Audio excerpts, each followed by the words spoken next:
Good morning dear cadets. So as you know, in the yesterday's video I have completely completed the NCERT exercise of chapter number 1. So in this way chapter number 1 is successfully completed according to me. Now how much you have learned, because you are away from me, I can't predict, but what I am hoping that you have watched all the videos and you understood each and everything. One thing. Second one thing I would like to tell you, don't keep the videos pending. Please finish almost every day whenever subject day is there. Means like chemistry subject day is Wednesday and Thursday. So that day itself only finish. Okay? One thing. And I hope that you understood the pattern of exam also. So pattern of exam now very soon going to be your PT test. Okay? So in PT test I will try hard to give you the pattern as well as syllabus as early as possible. But always remember that your term exam first will be MCQ type. So practice hard MCQ type of questions. And you know that MCQ type of question can only be solved when you are thorough with the subject material. Okay? So thorough study is needed and thorough teaching is also required. Okay? So from my side I am doing my bit. From your side you should also do your bit. Okay? And moreover to this, you might have seen there is a change in the pattern of marking also. Now PT would be of 3 marks, portfolio will be of 2 marks, subject enrichment would be of 3 marks, and one more is there, and that is the multiple assessment 2 marks. So total 10 marks are there. This is for internal assessment. So for all these things I require evidence. Subject enrichment practical. Now syllabus, you go through the syllabus, then you will come to know. So please go through the syllabus each and every point so that you should come to know, because this year almost massive overhauling is there as far as the pattern syllabus of the question paper is concerned. Okay? So now I am starting the chapter number 2, that is acids, bases and salt. Okay? So in the term first syllabus 3 chapters are there. Chemical equations and reactions, which I have already completed. Second one is the acid, base and salt. Third one is the metals and non-metals. So almost our pace is okay. Now we'll finish in this month only, August. In the month of August we'll try hard to finish the acid, base and salt. And in the month of September we'll try hard to complete the metals and non-metals. And what I am planning now, duration of videos will be long now, then only syllabus could be completed, so that I can give you some revisions also. So before starting the acid, bases and salt, let us have some idea about the sources of chemical substance. So chemical substance basically obtained from 2 sources. The number 1 source is animals and plant, and second one is the minerals and rock. So the chemical substance which are obtained from animals and plants, they are called the organic substance. And the chemical substance which are obtained from minerals and rocks, they are called inorganic substances.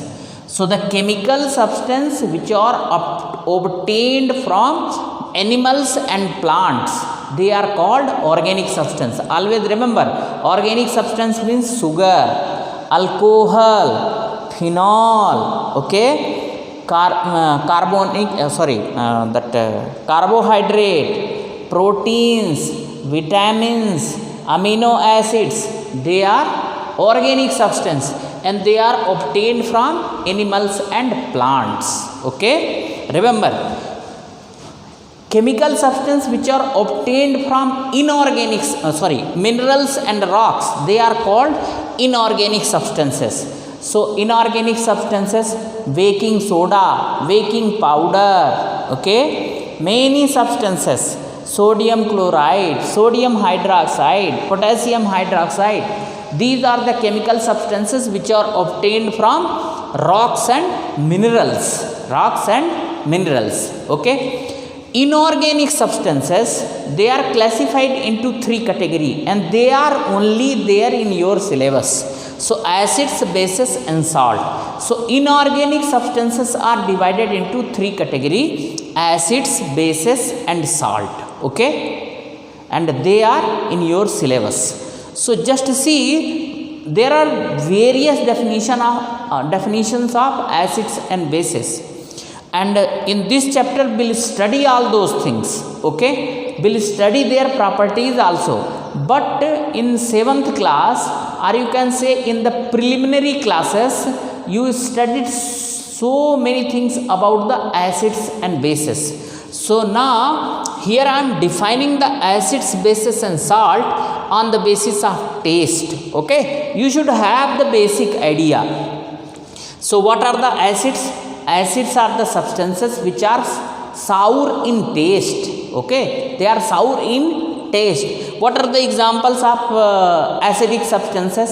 Lemon juice, tomatoes, vinegar, in apple. There are so many chemical substances which are acidic in nature. Okay, bases.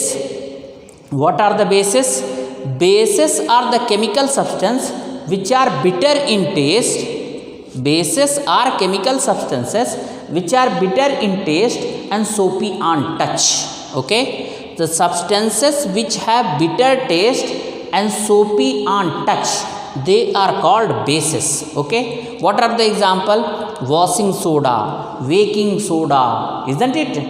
They are sodium hydroxide, potassium hydroxide. They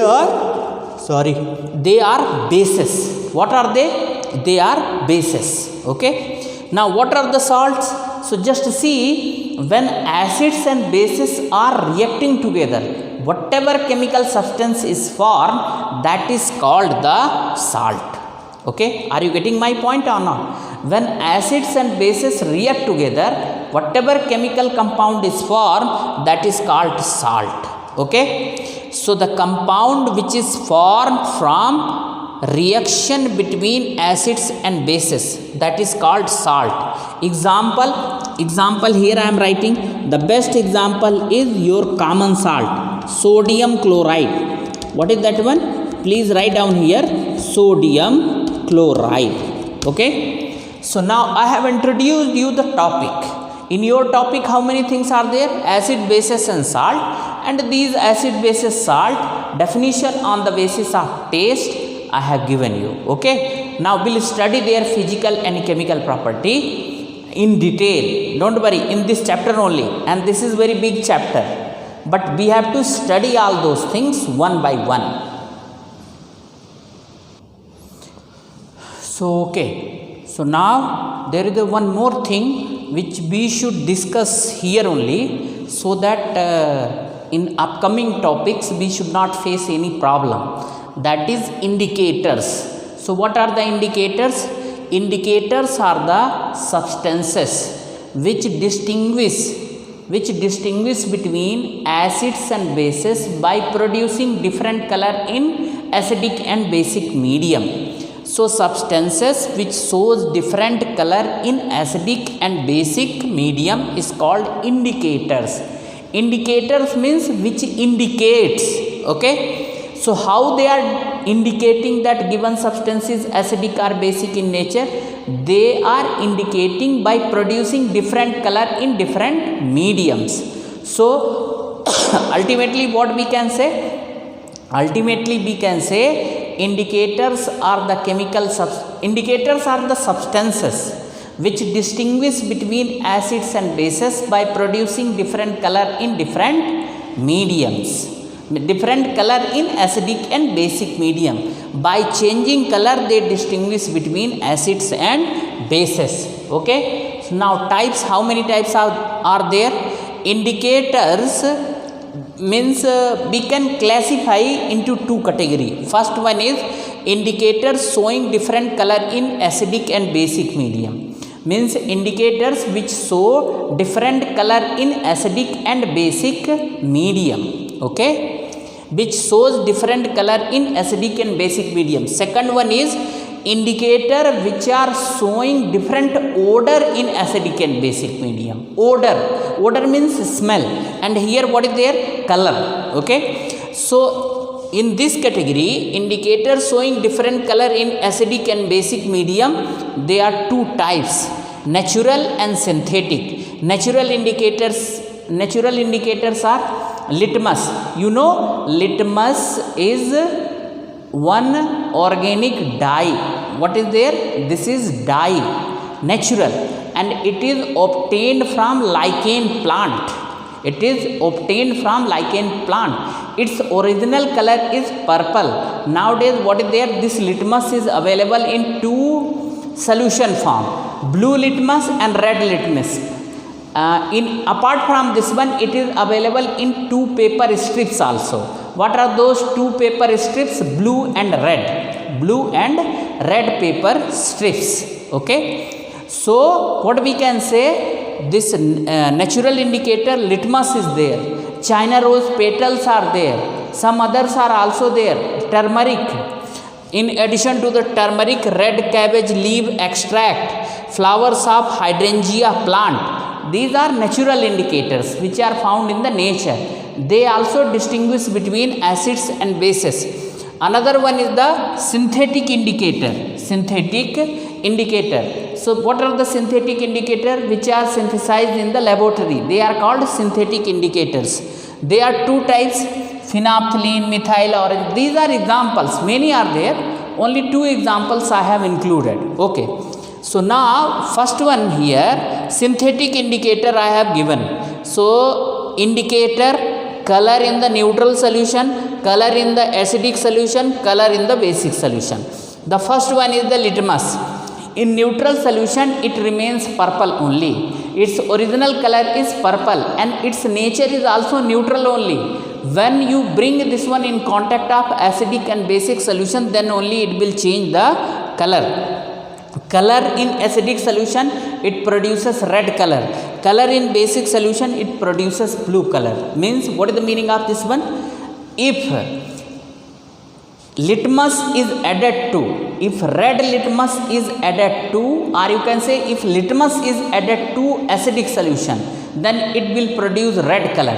If litmus is added to blue color, means if litmus is added to basic solution, it will produce blue color. Okay, I am talking of litmus solution whose color is purple, original color is purple. Okay, nowadays what is there? There is no need to take the solution, just simply you take two paper strips, blue and red. Okay, blue and red.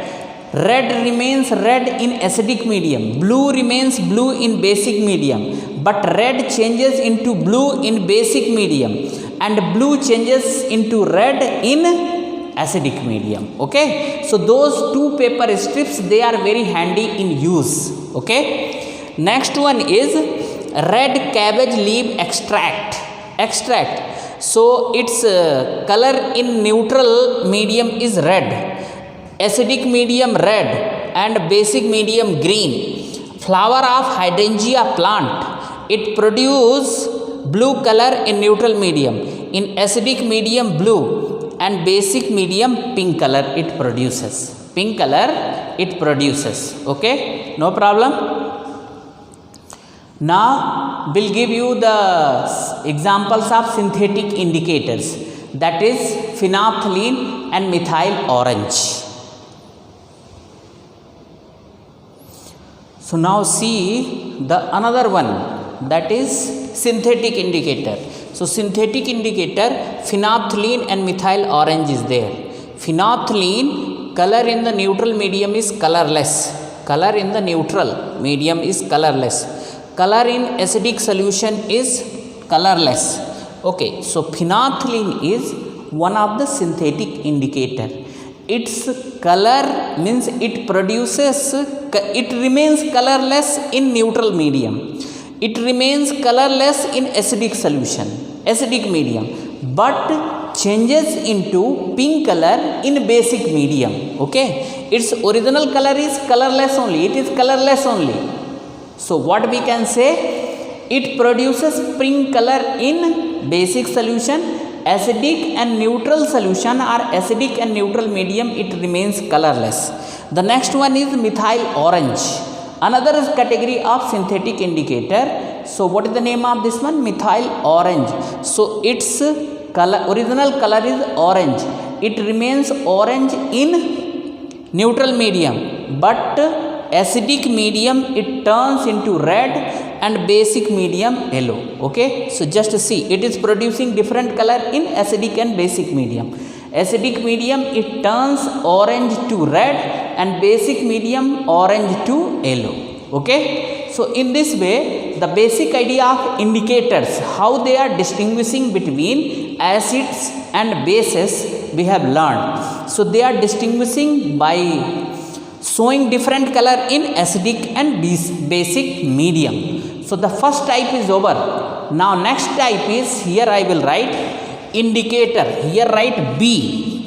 B, indicator showing different colors, no, different odor. Odor means smell, different odor in acidic and basic medium. So let me rub this side and will again complete it, don't worry.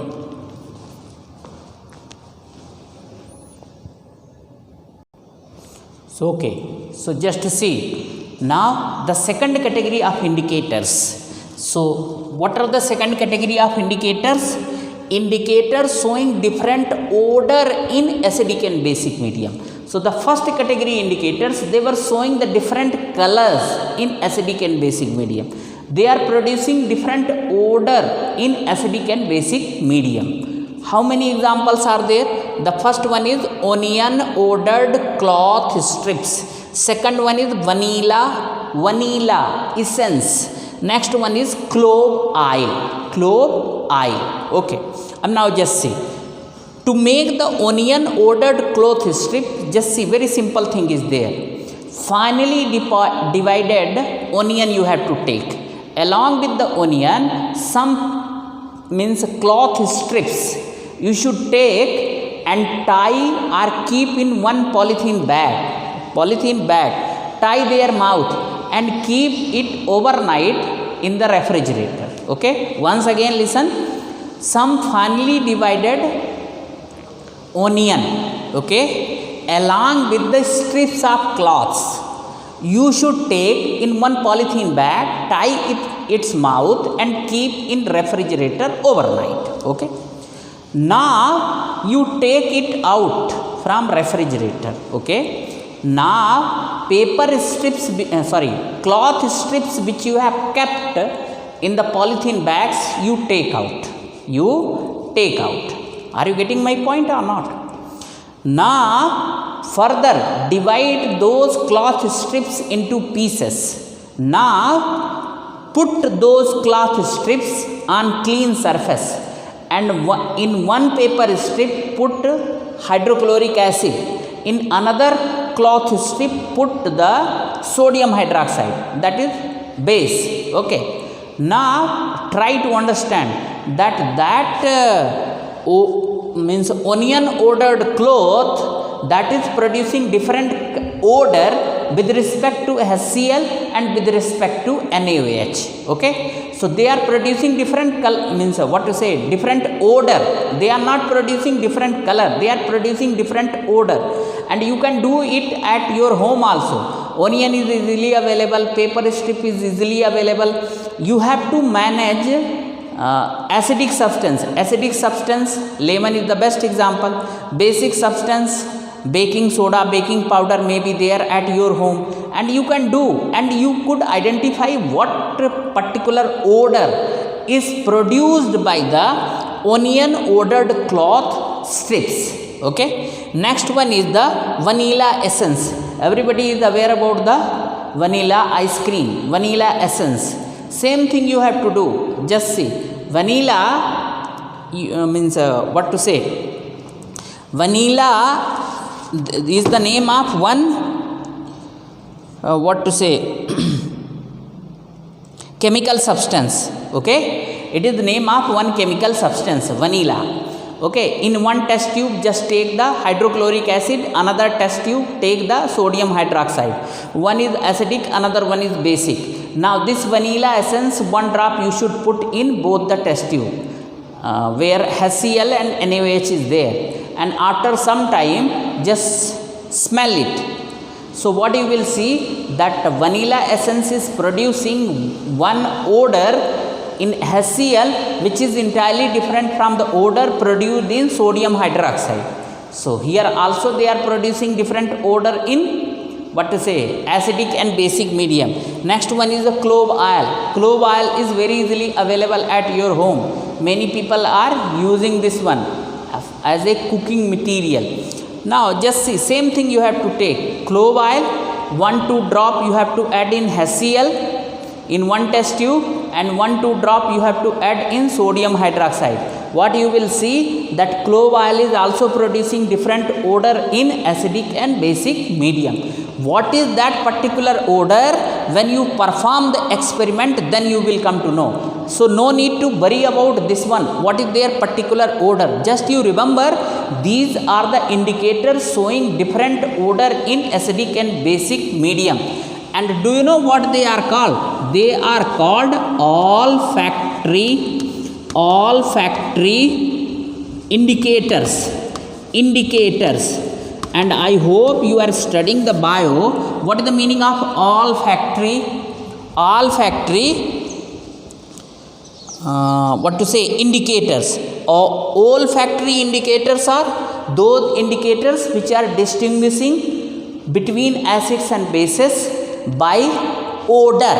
Okay, that is why they are called olfactory indicators. Just you remember.